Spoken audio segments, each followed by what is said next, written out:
That's a beautiful sound when a pristine wine glass gets stroked just the right way. I can't wait to tell you about this wine that I'm sipping on here to start the podcast. But first things first, if you're enjoying the Success 101 podcast, do me a favor. I don't ask this enough. I forget about it all the time, but we want to send this peak performance message out to so many people who it might be able to help. If you're enjoying the show, head over to Apple Podcasts, leave a 5-star rating and a review. That's what lets Apple know where to feature this show on different rankings lists, on different features lists, and make sure you let others know they should subscribe so they never miss any of the goodness that's coming out, like I'm going to be sharing with you guys today when it comes to essential oils and healing with Dr. Z. But first, let's talk about alcohol. If you guys have tuned in before, you likely have heard me mention my affiliation with Blue Apron and how I love nothing more than to have Blue Apron delivered to my door near the weekend so I can grab a nice bottle of wine and really enjoy the art of cooking and dancing in the kitchen with my wife, enjoy the successful week that we've had.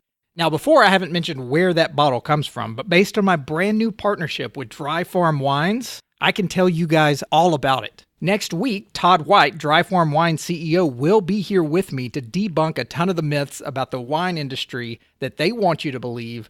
And I'm going to hold back some of my excitement about this company until you guys hear our show. I don't want to let too much out of the bag here. I had a chance to meet Todd 2 years ago out in California at the Bulletproof Conference, and I have loved their wine since. And you guys know me. I don't endorse anything if I don't believe in it. I don't get excited in anything if I don't believe in it. And I love brain and body health. And frankly, alcohol just doesn't typically mix with that in most situations or lifestyles. I call this science wine. And you can even stay in a true state of ketosis while drinking it, even a whole bottle. For faithful listeners of the Success 101 podcast, the great people over at Dry Farm Wine Teams have set up a website for you listeners, faithful listeners of the show, to go and experience this for yourself. Just head to dryfarmwines.com/success101. Not only will you buy your wine at a discount, but you'll also get an extra bottle for just a penny in your first order. And this isn't a downgraded bottle of wine. This isn't something different. It's one of the chosen, curated wines that go out with that month's shipment that they've hand-selected. You will get it for just a penny on your first order. Again, that URL is dryfarmwines.com/success101.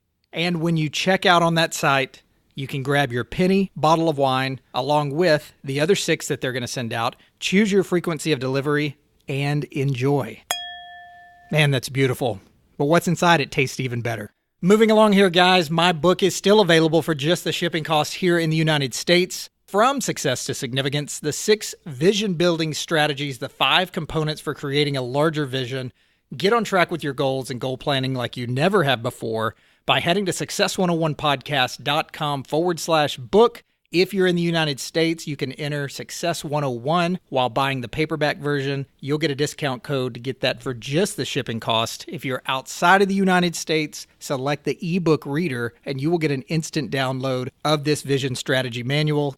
And my coaching programs are still rocking and rolling over on the coaching tab of the website. That's success101podcast.com/coaching. Go check out the 4 modules I've set up over there. 2 years plus of planning in the making before I was ready to release these. And the results have been awesome with those of you who are enrolled. Now, on to our awesome show today with Dr. Z, Dr. Eric Zielinski. Guys, we are in an absolute health crisis. And I'm not overplaying this. There's no other way of saying it. The volume of toxins we ingest through prescription drugs, cleaning products, polluted air, food supply, they are literally killing us. But people are catching on. People are going back to nature. Millions of people are investigating natural solutions because they realize the healthcare industry, big pharma, the medical industry has failed us. And Dr. Z believes that essential oils are exceptionally therapeutic. And when you discover how to use them in that therapeutic way that he has studied for years, you might be a little bit frustrated because you're going to wonder why your medical doctor isn't trained on essential oils and aromatherapy. You're going to wonder why you haven't heard about this when so many people are getting sick around us. He's got an incredible book out there that I was blown away by called The Healing Power of Essential Oils. Soothe inflammation, boost mood, prevent autoimmunity, and feel great in every way. I followed Dr. Z's work for quite some time after being a skeptic myself years ago about essential oils. I couldn't wait to dive in with Dr. Z and bring this out to you guys. So without any further delay, let's jump right into my conversation with Dr. Eric Zielinski. New concepts and ideas to help you reach your full potential. Reach your full potential. Reach your full potential. Small win, small win, small win. Keep your momentum going. The Success 101 Podcast. Welcome to the Success 101 Podcast. This is your host, Jared Warren, and each episode, my goal is to bring you a new concept or idea to help you maximize your full potential. Thanks for joining me here today. Now let's kick things off.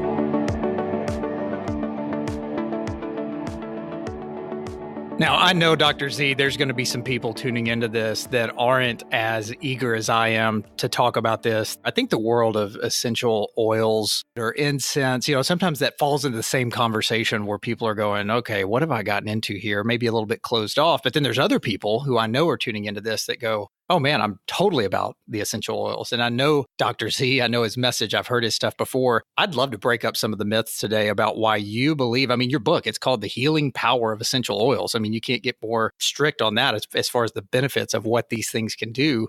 I'd just love to hear from you and make some real believers out of our listeners here today and get a lot of education in the process. But I guess the first thing that I would ask is why essential oils of all the different things that I've seen on you and how you're helping people with brain health and stress and eating the right foods. Where in the world did essential oils come in and why have they made you such a huge believer in helping to change people's lives? Well, Jared, first of all, kudos to you, my friend. First of all, because you're a guy and most men don't talk about this topic. Absolutely. And that was me. I'm not going to go play beach volleyball with my guy friends smelling like ylang ylang.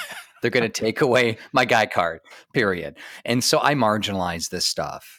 Why? Because my wife is beautiful. She always smells of something aromatic. And ever since we got married, she's did her little thing. And I never thought twice about it. And Jared, for me, my healing story had nothing to do with essential oils. I use nutrition. I use spiritual healing, mental, emotional healing to really just uncover why I was so sick as a young adult, why I had suicidal thoughts and depression, anxiety, and essential oils weren't part of it. But it wasn't until one of my clients, because I was a public health researcher, medical writer, commissioned me to write a series of public health reports about oils. And I was forced to. It was my job. And I had to look at dozens and dozens and hundreds of research studies. And I was floored. I'm like, what in the world is this stuff? And so kudos to us both. And I'll pat myself on the back because quite frankly, this is a very much predominant female industry. And I get that. And that's what health is in general. Out of the millions of people that follow me online, 85% of them are women. And that's something I want to change. And that's just not me. That's across the board. And we need men to step up. We need entrepreneurs. We need business owners. We need just guys that are working. Like my dad's a truck driver. We need men to step up and to take ownership of their health to help their wives. But I will say, though, he loves his lavender now because it helps him sleep. And so he just knows to put a couple drops. It's like a prescription. And he's taken it like that. He puts a couple drops of lavender in his diffuser. He sleeps better. That's all he knows. When he gets a neck ache, he puts on the blend I told him to. It feels better. He likes that instead of a pill. See, something about my dad intuitively told my father, you don't want to be on drugs the rest of your life.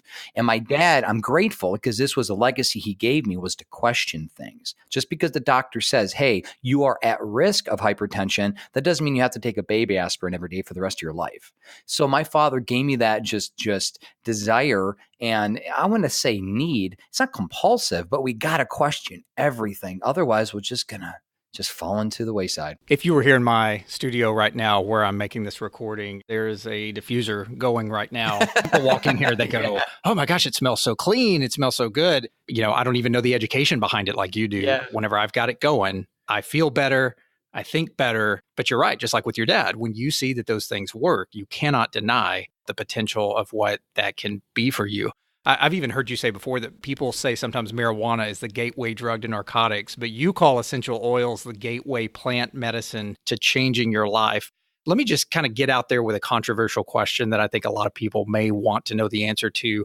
In your opinion, though, how much are essential oils truly healing versus how much are they placebo effect for some people just because they smell really good?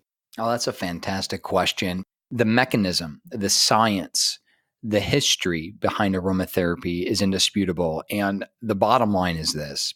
People need to recognize, because my father-in-law is a PhD chemist, and I've had some really in-depth conversations with him because he studied a lot about essential oils in grad school especially. And we need to understand, chemists and scientists are brilliant men and women. However, they just don't invent chemical structures. They base it off of what they see in nature. And so when you see pills, drugs, any sort of pharmaceutical intervention, 99.9% of the time, they're basing it off of something that we get, a root, an herb, a natural solution like essential oil. And that's what I want people to recognize, is that before the onset of antibiotics, before all the different chemicals that we have as part of our cleaners, our fragrances, other things, our ancestors used natural therapies like essential oils for everything. And so that's it. I mean, it's the common sense mentality of like, why would I get something fake when I can get the real deal? It's like, why would you get, a cubic zirconium instead of a diamond? It's like, why would you want something synthetic versus the real deal? And we can go back into history. We could go back into so many different things and to see how medicine trumped natural therapies. But the bottom line is medicine came out of nowhere. And in the mid 40s, the antibiotic came, and it just really took the world by storm. But before that, combat medicine, we're talking World War I, World War II. I mean, soldiers were using thyme oil, oregano oil, lavender oil in the front lines to combat disease, to combat infection, to bring healing to their bodies. So there is no question. My question is, why aren't we going back to nature more?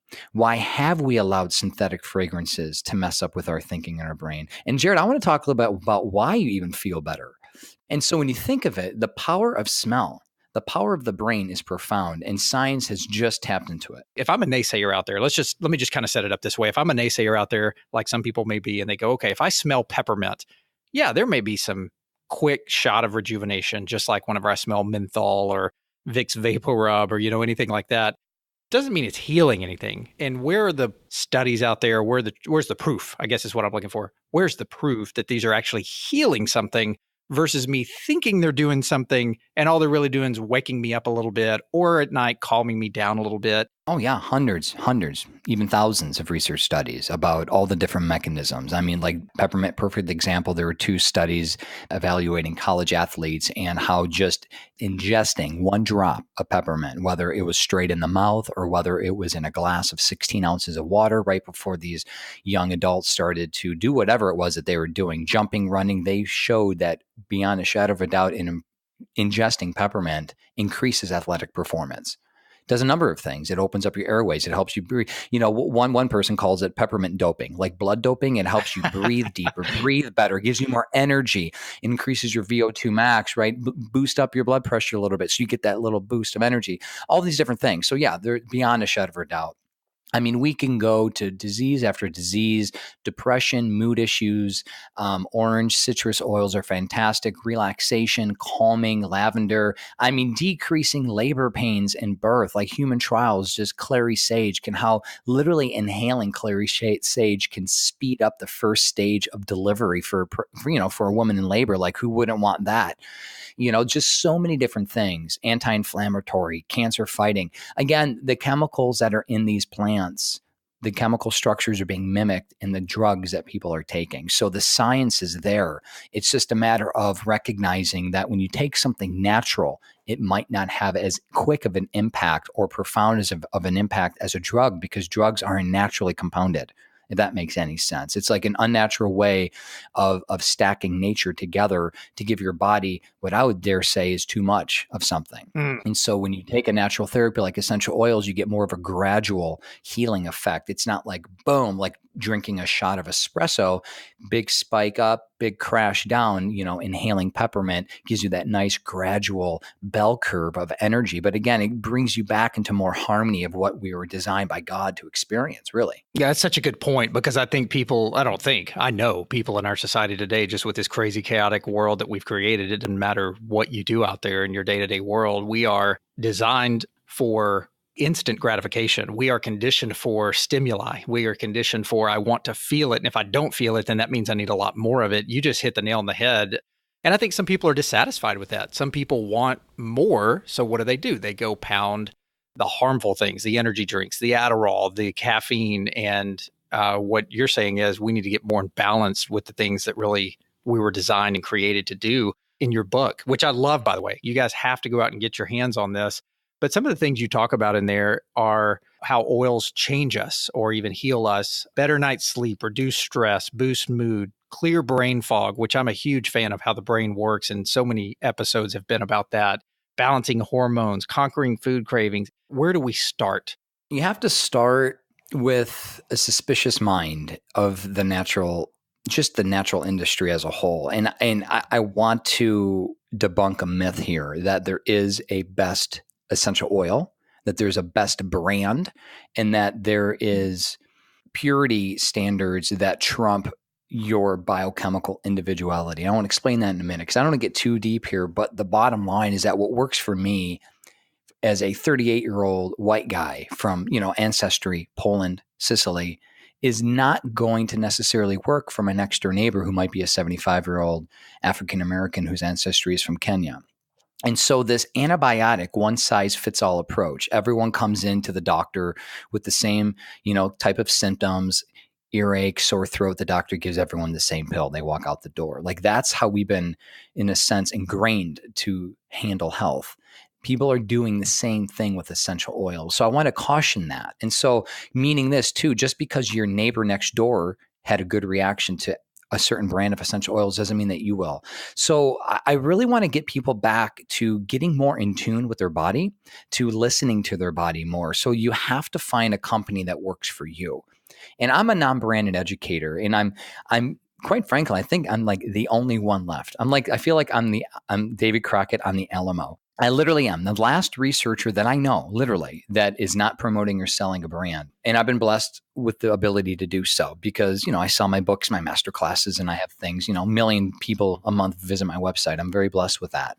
But the reality is that because I don't sell or promote a brand, I could be very open with what the research shares about healing. If I spoke on behalf of a brand, I can't use words like pneumonia. I can't use disease words anymore because now you're equating an essential oil to a drug. And according to the FDA, that's illegal. Yeah, 100%. Yeah. So I say that to say this, be careful, where you get your information from. Try to find a third-party resource. I hope after this podcast, you find me as a trustworthy resource. You pick up my book, but you got to find a good company that works for you. And just like anything, whether it's finding a doctor or a plumber, get a good referral from a friend, a family member that you trust. And I outline step by step how I recommend how you find a good company. But the bottom line, this is something I want people, like going back to the word suspicion, you have to be suspicious of what's out there in the natural health world, whether it's a supplement, whether it's an oil, whether it's your food, doesn't matter. Labels aren't being monitored. And the problem, and this boils my blood, is that 75% of the oils on the market have been shown to be adulterated, which means they're flat out fake, synthetic, or they've been diluted with other carrier oils, which basically diminishes their therapeutic efficacy.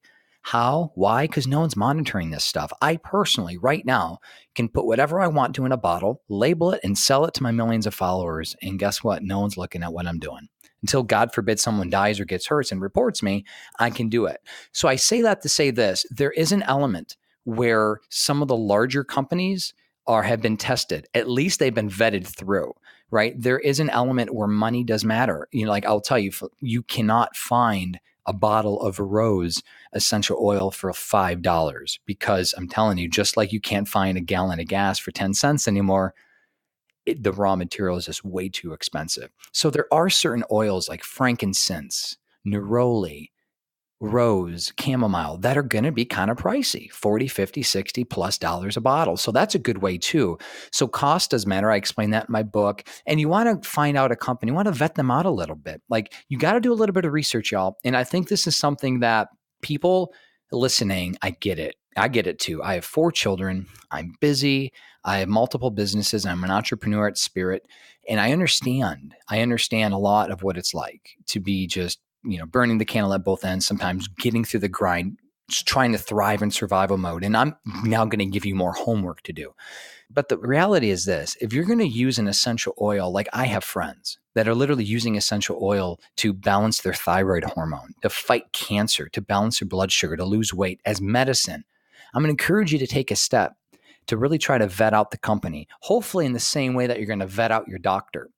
And Jared, this is something I don't see enough people do. I really don't see enough people realize that they can fire a doctor. They can hire a doctor. They could choose their own healthcare path. And they really aren't necessarily a victim of their circumstances in that standpoint. But this takes a little time. It does. It takes a little money and it takes a little time. But the result is unbelievable. Well, I think it takes time and money, but then also the reason they're not doing it or the reason they're not confident enough to fire their doctor or take a different path is complete lack of education. I mean, you had mentioned using a third-party source just like you would a plumber or anything else.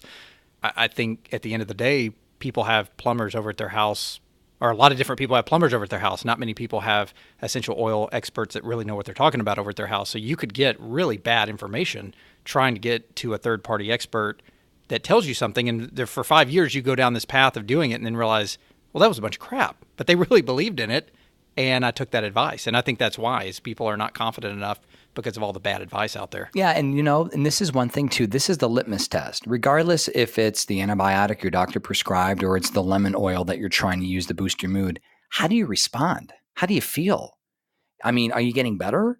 Are you not getting better? Like when you open up the bottle of peppermint, do you get an immediate headache or does it give you that boost of energy? Like it's getting back in tune with how our body responds. The same thing with how you eat. Same thing with the things that you drink, the same thing with the stuff that's being emitted into the air. I can't walk into an arts and crafts store without getting a headache. It's not my fault. It's because the toxins in the air. I've kind of become sensitive to that. So what I'm calling people to do is to get a little more sensitive to the body, even listen to that intuitive insight within themselves, because your body really knows what it needs. And I'm not talking hocus pocus stuff. A lot of this is actually science-based. And a lot of this is like, look, there's an instinct that we have. There's a survival evolutionary instinct that our body has to continue to live. And you'll know, just like a kid. And that's one thing the best example, I have 4 children. My kids, I don't care how much ice cream and cake I put in front of them, they won't eat till they puke. They won't. They'll be like, I'm done. Where you give an extra piece of cake or 5 extra scoops of ice cream to an adult, they'll end up gorging themselves.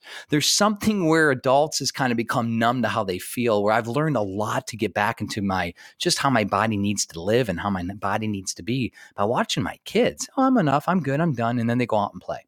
So anyway, just think about that, folks. But there are things. So again, in my book, I cover how to ask for quality standards, sourcing, all kinds of different things. But you can find there are several good quality companies out there, but you got to ultimately test them to make sure it jives with your body. So for someone who hears this and goes, I've heard some benefits about essential oil. I want to know more about it, but I just really have no idea where to start. I walk in to the store that's supposed to be a trusted store that carries trusted things and trusted brands. Why don't you walk us through where people can get started if they want to, really understand this world that you've spent so much time studying, and where can they really start diving into the education on it? Jared, the thing that I'd recommend for people is to find a solution to a need that they have.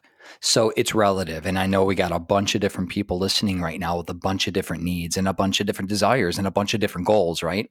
So let's say, just because I know how common it is, pain. Pain just seems to be a pretty common one, whether it's a headache, whether it's a joint ache, whether you just did your Ironman and you're just all sore. So let's say you're just trying to battle some kind of pain thing. All right. So I would go to peppermint. First would be right to peppermint, and you want to have a soothing anti-inflammatory response. And this is just like your Bengay. So just think, this is like the natural version of your icy hot. So it's totally natural, but it's again where the chemical structures come from that you get these chemical salves from. So what I would do is I would produce a nice ointment out of it. You can get a tablespoon of coconut oil and you could put 6, 7, 8 drops of peppermint in it. You can mix it around and you could rub that over a spasm joint, sore joint. You could rub it on the back of your neck, over your temples if you have a headache or something like that. I mean, that's a good start. Let's say you're battling just some, anxiety or depression, and you just know that your mood's off. Like right now, before we had the podcast, I had a difficult conversation with a family member, and I was like, oh man, I got to get into this mindset. I want to, it's real life. I'm here, I'm working, I'm talking to you, I'm doing a podcast. What am I doing? I'm diffusing orange. I'm diffusing citrus oils that have been shown to be antidepressants, that have been shown to boost mood. So it helps me just clear my mind and get into a better mindset. So maybe that's you. Maybe you're battling something right now and you need a little bit of a natural boost.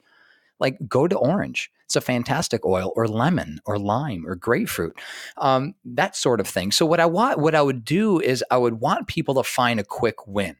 I would want people to get success. And let's say you're a DIY, do-it-yourself junkie. You're like, you know what? I'm convinced my house is full of toxins and I want to get rid of this stuff. I want to live healthy. Where do I start? Well, hand sanitizer. It's like the worst thing in the world. It really is. There's a chemical in hand sanitizer called triclosan. It's been a registered pesticide since 1969. Yeah, very few people know that, by the way. Oh, it's horrible. And triclosan has been banned from like 2 or 3 products by the FDA within the last year, but it's still in your toothpaste. Right. It's still in your deodorant. It's still in your hand sanitizer. So what do?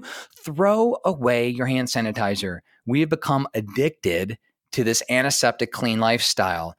Our microbiome, the microorganisms on our skin have been designed by God to bring healing to our bodies.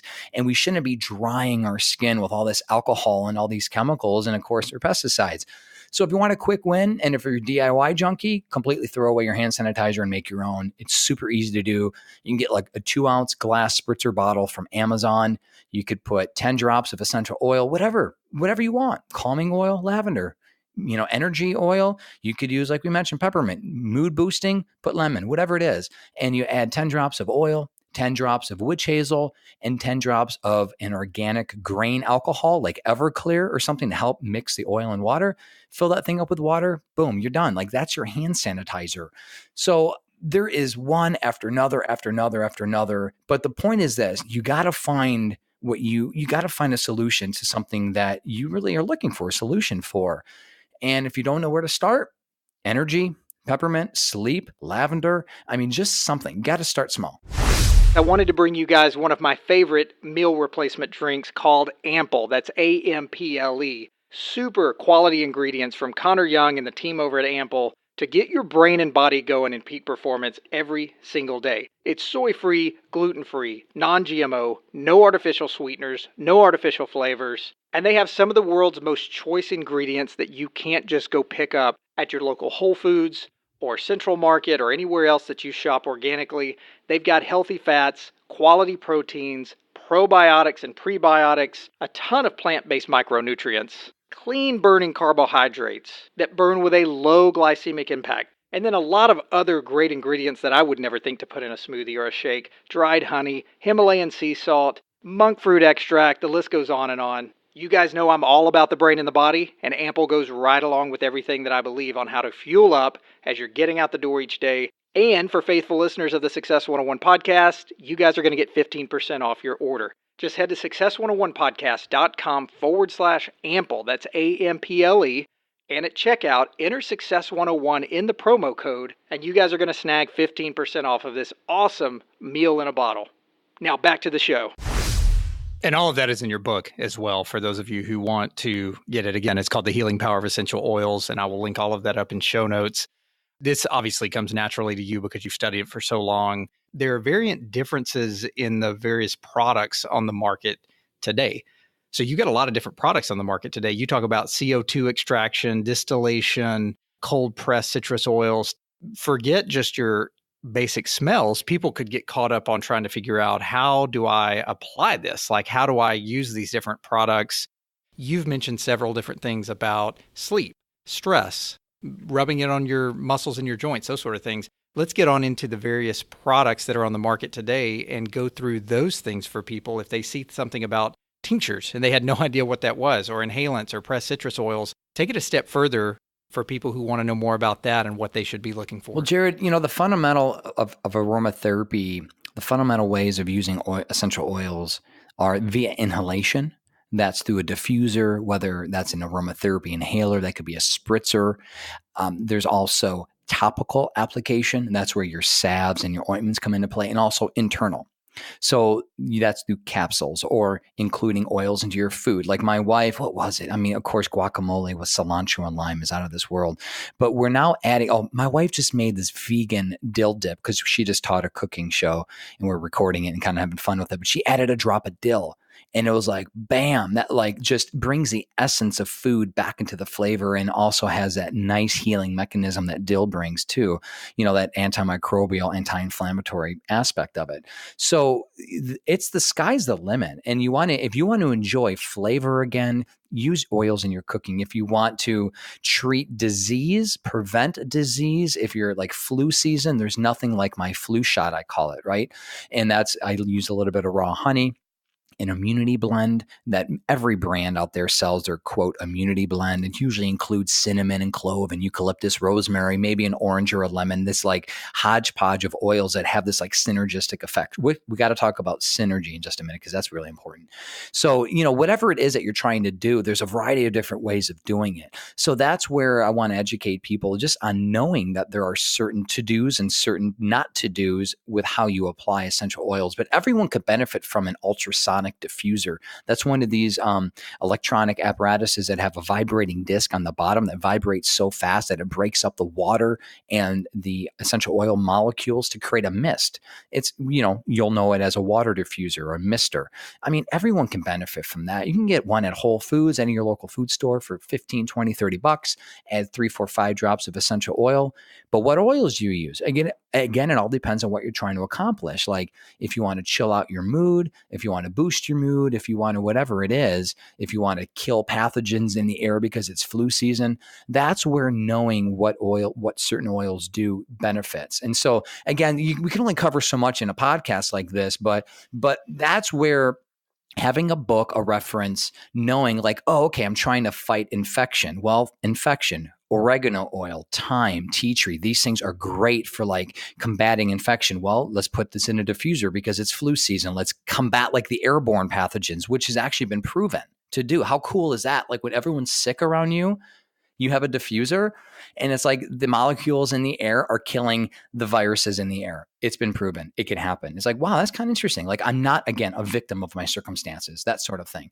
So it's just educating. And to me, because I've been doing this so long, I remember what it was like at first. And it really all started for me. Not only did I research, but I was trying to find a solution to a pimple, for example. I was trying to find a solution to whatever it was, like an ache in my muscle. And I was like, okay, let's look up this. Let's look up that. And I just went from topic to topic to topic. And next thing you know, several years later, it's like, oh, I know a bunch of stuff.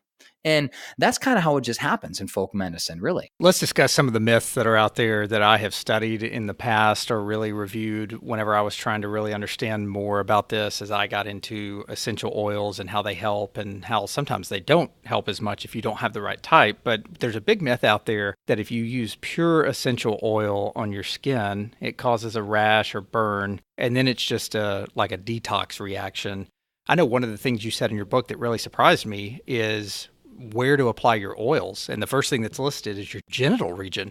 And I was like, holy cow, am I reading this correctly? Because I'd always heard that if you put the wrong types of oils in the wrong types of places, you could provide a rash to your skin or you could make that happen. Genital region, head and neck, trunk or torso, arms or legs, you're pretty much saying that if you get the right type, you can apply it anywhere. But I was really surprised about the genital region that you can do that when most people say, really, you got to stray away from that or even the inside of the nose because it's so sensitive in those areas. Why did you list that in the book as one of the main places that you can use the oils? Well, for sure, have to put out caution. So the myth that I was trying to bust in the book was that you want to put oils on the bottoms of your feet.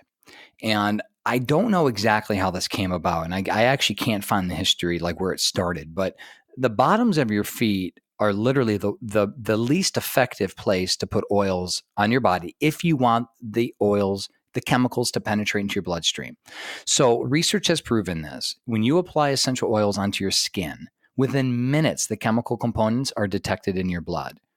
Within 25 minutes, the full concentration of the oils that can penetrate into your bloodstream are detected. And then after about an hour and a half or 2 hours, the chemicals are gone, which means the body's completely metabolized them.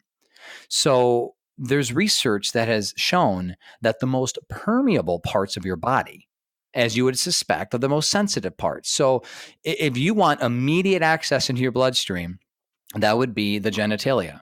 That would be the back of the neck. That would be next the trunk. And then it goes to the arms and the legs and the feet. So it's not that I'm recommending that you apply them on the most sensitive areas, but just to point out the fact that those are the most permeable.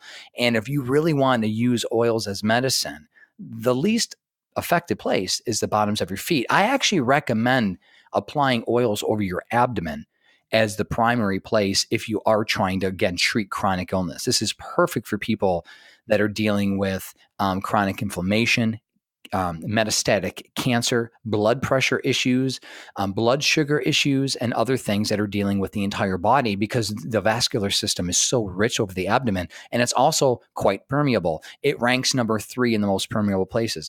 But for those people that do have things like jock itch and vaginal yeast infections and things, essential oils are very safe if they're diluted heavily, and that's the key. You just don't want to put straight oils on the body. But Jared, you made a good point about the whole detox myth. And like, folks, here's the bottom line.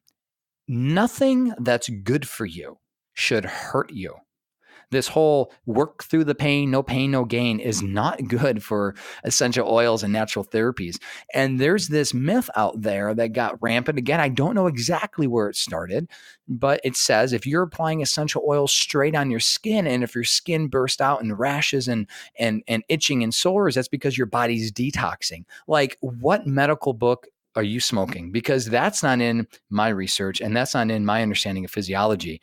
That's called contact dermatitis. That's called an allergic reaction. That's called sensitization. So we always need to remember, if there's any adverse reaction to anything, don't push through it. I know straight up well-intentioned people that are trying to do their body good that are hurting themselves, pouring oils on their skin, and they're itching and they're getting rashes. And they're like, oh, I'm just detoxing. No, that's insanity. So that's why we always want to dilute, because our bodies are just not designed by God to be in concentration or to be in contact with these full concentrated plant chemicals. Just remember, folks, oils are natural, but you're not going to walk into a lavender field and stumble upon a pool of lavender oil. It takes 35 pounds of lavender flowers, 35 pounds of flowers, blossoms, to get one itty bitty bottle of lavender. Super potent, super concentrated. Right. So that brings me to the next point, being able to ingest things. Many times there are things created out there, good or bad, that you can ingest. You can put it sublingually under your tongue, and it can get in your bloodstream faster. I mean, heck, you can even snort some things. That's a whole different conversation, that you can snort things, it'll get in your bloodstream faster. So ingestion or inhalation, there's a myth out there that says you can ingest any essential oil without a problem. You would say that is not correct. There's no food grade, therapeutic grade, medicinal grade essential oil. The oil is either pure or it's not. And every oil has a therapeutic benefit, whether it's a good benefit or a bad benefit. So here's a concept. Purity doesn't guarantee efficacy. Purity doesn't guarantee safety. If anything, the more pure something is, and there's only pure. I mean, it's pure or it's not. It's either pure or contaminated. If you're using a pure essential oil, it's the most potentially dangerous because it's the most potent. It has the most rich, it's just filled with pure essential oils, pure volatile organic compounds. That's what oils are. So they are extremely safe to ingest in the right dosage. Now, the myth out there is that some essential oils, I guess it all depends on there's a variety of myths, but the most confusion that I see out there is that people shouldn't ingest essential oils because of the potential risks associated with them. And likewise, you can hurt yourself. You just don't want to put a drop of oregano in your mouth. It's caustic. It'll burn. It really will. I've done that. You don't want to put a drop of oregano in water and drink it because water and oils don't mix. So what I'm trying to explain to people in my book and in my research is look, out of all the essential oils that are manufactured in the world, and there's a lot of them, you have the cleaning industry, you have the food and flavor industry, you have the aromatherapy industry, you have all these different industries, right? The fragrance industry, all these different industries use essential oils. the food and flavor industry actually consumes half of all the oils manufactured on the planet. Like, what do you think flavors your Coca-Cola? What do you think flavors your ice cream? Peppermint mint patties, your favorite gum, you name it. Everything. Anything that has a natural or artificial flavoring is based off of a synthetic or true essential oil. So we are ingesting essential oils regularly. It's just a matter of dosage. Now, wintergreen is a perfect example. Wintergreen has been shown to be toxic if you ingest it at certain dosages. And that dosage, we're not talking like a bottle. Like we're talking, several drops can cause a toxic reaction to the body. But what do you think, again, flavors your root beer? It's wintergreen, but it's a microdose. So I'm trying to explain that to people and give people dose. And just remember, like this is when we get into, quote, aromatic medicine for people that are treating disease. This is a huge difference in adding a drop of grapefruit into what I like to call my Dr. Z soda. I love a little bit of stevia, liquid stevia, a drop of grapefruit with my sparkling water. Like that's my 7-Up. I haven't drank soda pop in like 15 years. That's how I enjoy a little bit of soda. But one drop in a 32-ounce glass of water with some liquid stevia is a huge difference than ingesting 5-6 drops of wintergreen in a capsule. So I'm just trying to give people just a common sense mindset that you're not going to go to the Rite Aid, CVS, whatever it is, to get an over-the-counter painkiller and just take a handful of pills without looking at the instructions first. Typically speaking, most people read and say, oh, okay, 2 to 3 per dose, whatever. I want to have that sort of caution before people just start ingesting essential oils because they can be used very properly. Typically, you want to ingest 2 to 3 drops at a time in total, and you want to space them out like 4 or 5 hours between dosages. And this is for people, again, that are treating disease. You don't usually do that for prevention. So that's really the mindset when it comes to internal use. And there's a lot of fear out there about it, but there shouldn't be, if you do it wisely. The other fear that I'm hearing from people is that people are like, oils aren't safe around kids and pets. So the one question I get a lot is, can I use oils around my pets? Can I use oils around my kids? And usually people lump kids and pets together. So yeah, oils are safe. And there are very few oils that aren't safe for children that would be safe for adults. It really boils down to dosage. And that's why in my book, I have a dilution chart. And just to give it to you, it's less than 1% dilution. So I know when I speak math, people freeze up. Actually, I did one interview and someone said, hold on a second here. My mind just went back to 8th grade geometry. I'm frozen here. If you take a tablespoon of a carrier oil could be any fatty vegetable oil like olive oil, grapeseed oil, it could be coconut oil, jojoba, whatever. If you take a carrier oil and get a tablespoon, there's about 300 drops in that tablespoon, right? 1% of 300 is 3. So if you want a 1% dilution, which is typically safe, most aromatherapists would agree for topical application for kids, that's 3 drops of essential oil per tablespoon of a carrier. And that's several applications for a kid, especially a baby. If you're using babies, that would be 0.5%. So you only need 1 drop of essential oil per tablespoon. And that is regarded as safe across the board. There are very few oils that I wouldn't even recommend on kids. Like it's a short list. It's a very short list. And for me and my family, we have 4 children. We've used oils on them since birth. It's just super, super diluted. And we have found them helping a variety of things like teething, colic, digestive issues, you name it. But again, we're not overdoing it. And we never, ever apply oil straight on our kids. Same thing with pets because they're so sensitive. And kids' skin are like sponges. That's really why you don't need a lot. And plus their body can't truly metabolize all the chemicals that are in it, which is why I don't want to get on the vaccine bandwagon too much. But it's why vaccines are so dangerous in the schedule that they recommend them to, is because it's way too much for such a little human to be able to metabolize.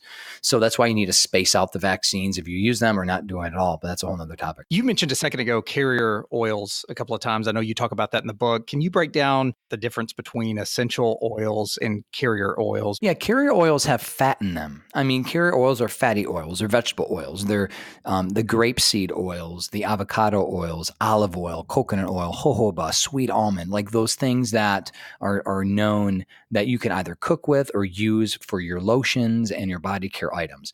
Essential oils actually don't even have oil in them. It's a misnomer. They're lipid soluble. They're fat loving, water hating, volatile organic compounds. So it's kind of funny. It's not funny. It's misleading. They're not essential and they're not oily. And that's where do we come up with the name? Well, it's more of a fun little history tidbit about why we thought they were the essence and the essential aspects of nature. But essential nutrients are vitamins and minerals, not essential oils. So essential oils aren't essential and they're not oil. And so it confuses people because you want oil, just go to your kitchen, olive oil. It leaves an oily residue. True essential oils won't leave an oily residue on your skin. They'll immediately absorb into your skin, and then they're so volatile, meaning they'll evaporate off your skin immediately. And so that's why you want to use a carrier oil as well, is because carrier oils are fatty. They create a barrier. They'll actually help open up the pores so that more of the true chemicals in the essential oil, the plant-based chemicals, will penetrate into your skin. And because they're fatty, they'll prevent quick evaporation. And that's where a lot of people waste their money. They keep their bottles open. They just apply them willy-nilly. But the reality is, if you open up a bottle of essential oil on one side of the room, walk 100 feet the other side of the room, just give it a couple seconds and you'll start smelling it. Why? Because those vapors are being emitted, literally chemicals that are being emitted, and they're floating into the air and then they touch your nose. And that's what smell is. It's physical compounds that are emitted into the air. You just can't see them because they're microscopic. So I hope that explains the difference between carrier oil and essential oil, but they're definitely necessary because you never want to apply them neat or undiluted. If there are any other food-based, brain-based, health-based, cognitive or otherwise things that you're using right now in your practice to help people thrive, what are just some basic tips or keys that you're using right now, whether it's a morning routine or evening routine, that go along with maybe some of what we've been talking about, but could be a little different than the essential oils? Jared, one thing my wife and I have been focusing a lot is this concept of giving our home a toxic-free, healthy makeover. And we're actually creating this. We actually filmed a video on it, and it's just top of mind. I'm glad you asked that because I want to enlighten people. And I say enlighten because most of us don't realize it until we're told. And I've learned, and I've been told this, and I've been educated on this, that the amount of chemicals that we're being exposed to are extreme. And I'm telling you, it is robbing your performance of whatever it is: sexual performance, mental performance, job performance, athletic performance. The chemicals that we're putting on our skin, the chemicals that we're putting into the air, the chemicals that we're eating. So what I want to encourage people to do is start to think and start to see and start to look at their labels more and start to read on the back of their Cliff Bar. Can you understand, you know what these ingredients are? Maybe there's a gel that you like to take on your 5th mile of your Ironman or whatever it is that you do, right? Because I know there's so much stuff out there, Red Bull and all this stuff. What I want to do is enlighten people the fact that we have a choice, and we can either burden our body, burden our metabolism, burden our mind, burden our immune system with chemicals, or we could replace that. And it's the sky's the limit. And so it's one step at a time. And so one culprit that I have found to be extremely troublesome because it's so addictive is sugar. And that's hard. And as a Christian, I speak at churches and other areas. I'm telling you, sugar is Christian crack. That's what I call it, because like one of my pastor friends said to me, hey, Christians don't drink, they don't smoke. What do? We got to eat. And you go to these Christian functions, and typically speaking, coffee, donuts, junk food. And I'm telling you, a lot of pastors don't like to preach about this stuff. And I'm like, Pastor, you can't preach when you're dead. And a lot of your colleagues are dying at 50, 60 plus years old because of heart attacks and obesity and diabetes and blah, blah, blah. So I want to put public enemy number one. The number one toxin that people are putting into their bodies is sugar. And I'm not talking like ketogenic, we got to starve our body of carbs. I'm saying fruits and vegetables are good for you. I'm saying honey, it's good. Maple syrup, yeah, a little bit once in a while ain't going to kill you. I'm talking white processed sugar, maltodextrin, glucose, fructose, corn syrup, the junk that's in all of your condiments. Start to peel that away. Start to look at the foods that you're eating And I'm telling you something, you're going to feel better. You're going to get more energy. You're going to sleep better, everything. And I focus on all areas of life. Again, whether it's sexual performance, whether it's mental performance, whether it's your athleticism or your job, doing this, just one little thing of starting to see sugar as public enemy number one, you'll start to lose weight. And you're like, oh, you feel better and you get more self-esteem. And then your mind starts shifting.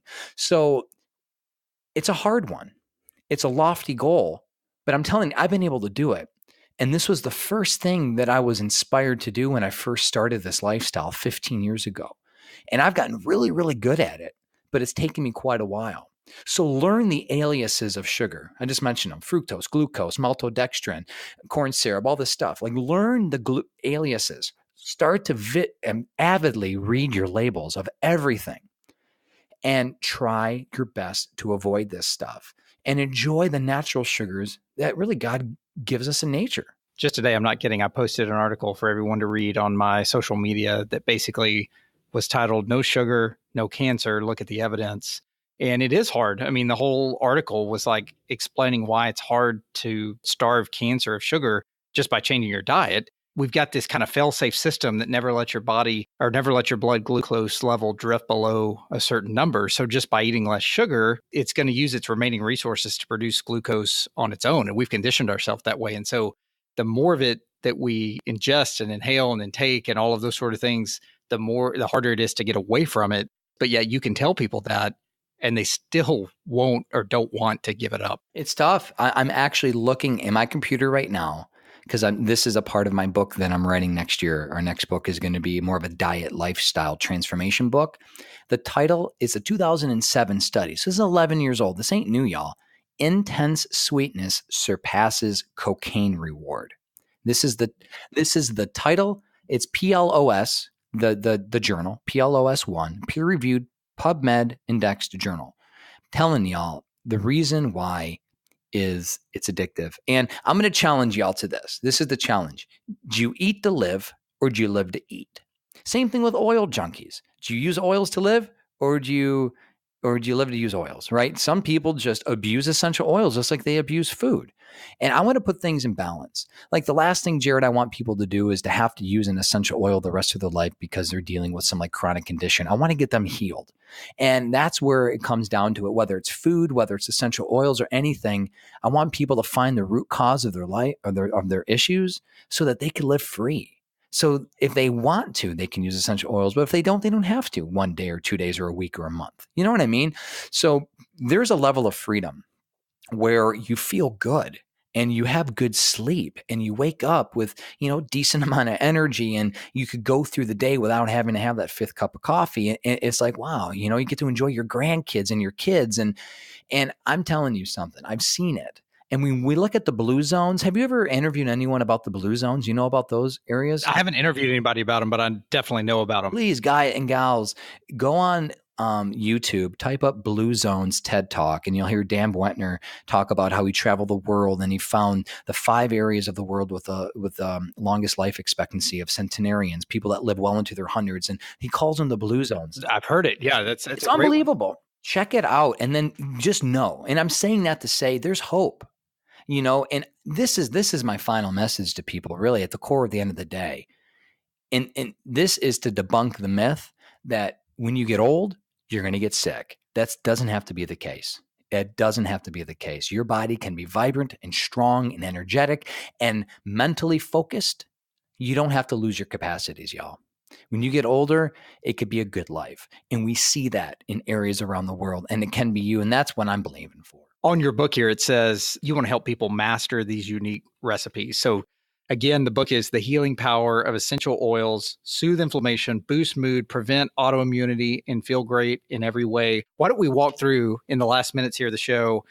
I'm going to call out just a few things that we've mentioned already, and you might have already mentioned these oils, but just so people have a summary takeaway here. If someone is dealing with sleep, what are the best oils for sleep? Traditionally, lavender is one that a lot of people have found a lot of great success with, but also you have Roman chamomile, vetiver, which is a root from Haiti, can be very helpful. And any of the wood oils, there's agar wood, ho-ho wood, Buddha wood, anything that has this deep-rooted tree that can help just bring a lot of calm and a lot of balance. An hour, 30 minutes before bed.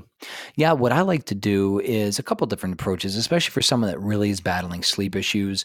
Give yourself a foot massage, or have your lover give yourself a foot massage. Like, my wife is a glutton for foot massages. Like this, it's like there's never a no to her. It's like, yes, when more, right? So snuggle up against your loved one, watch a movie, rub each other's feet with a little bit of massage oil with some oils in it, neck massage. But yeah, what I like to do is I like to put on the diffuser 5 or 10 minutes before I go to bed, have the room be completely permeated with it, and just sleep. You can also we have mister recipes on my website or on my book that can show you, how to do like a pillow mister spray, same stuff, but the lavenders, the chamomiles, the vetivers, really good, just calming essential oil blends. How about for stress and anxiety, maybe at the end of the day? Yeah, I would go, this is where ylang ylang and orange oil are worth their weight in gold. Both of them are extremely effective in so many different areas to calm that anxiety and stress. And one thing too with anxiety specifically is bergamot.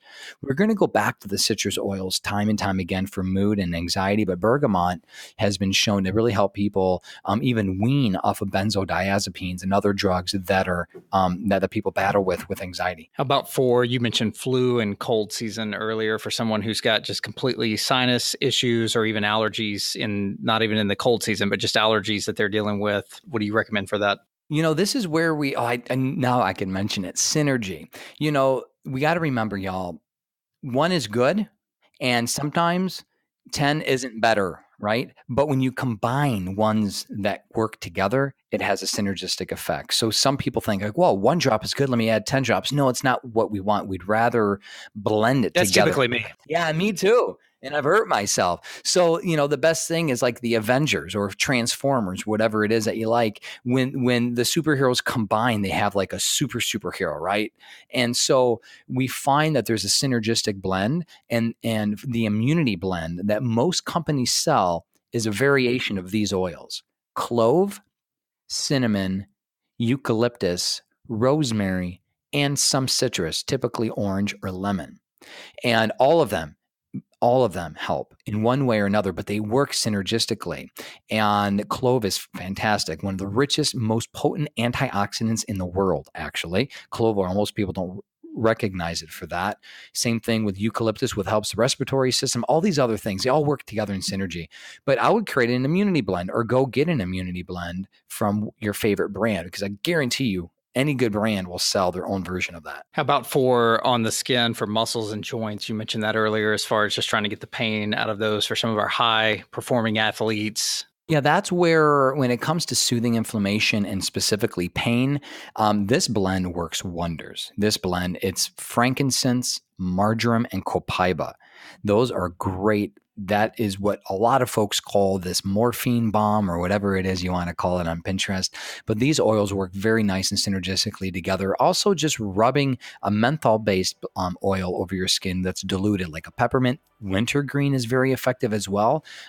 There are really a number of different ways. There are really a number of different things that you could do. Even CBD oil. We didn't even talk about that, because that's not it. Like cannabis essential oil is completely different than CBD, but CBD oil also topically can help with pain too. It was on my list, and I know we just ran out of time because there's not as much time in a podcast as you'd like. I'd probably keep you here for 5 hours, but yeah, CBD oil and things like that, especially at night and winding down, it was on my list of things to ask you about, and we just ran out of time. So last thing I would ask is just waking up in the morning. Do you have a wake up? So many people are just trying to pound caffeine, energy drinks, all of that out there.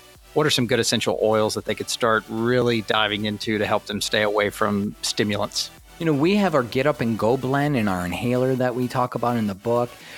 This is where the mints and the citrus can kind of combine together to boost the mood and give you a little boost. But you could add spearmint to some, orange or peppermint with some orange. That actually helps. It's a very lively blend. One thing my wife likes to do, and something too, y'all, remember, prepare yourself for success and plan ahead of time so failure isn't an option. And a great strategy is to put 3, 4, 5 drops, or get your diffuser ready with water in it. So the first thing you could do is just push the button and you're done.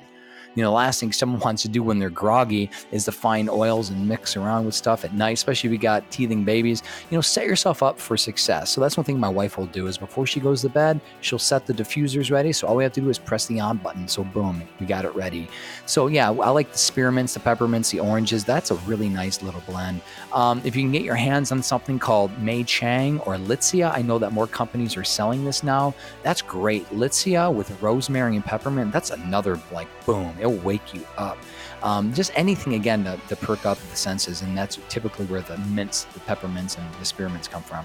Wintergreens too. Where can we find out more about you, steer more people your way, and find out more about the new book that's coming out? Jared, thanks so much, man, for having me. I really appreciate it. Been a lot of fun. Hopefully inspired and educated some people. And your tribe can follow me at drericz.com, DRERICZ.com. And my book, Healing Power of Essential Oils, is really anywhere available. Books are sold, Amazon, Barnes & Nobles, all places. And yeah, that's it, man. I really appreciate it. Thanks so much.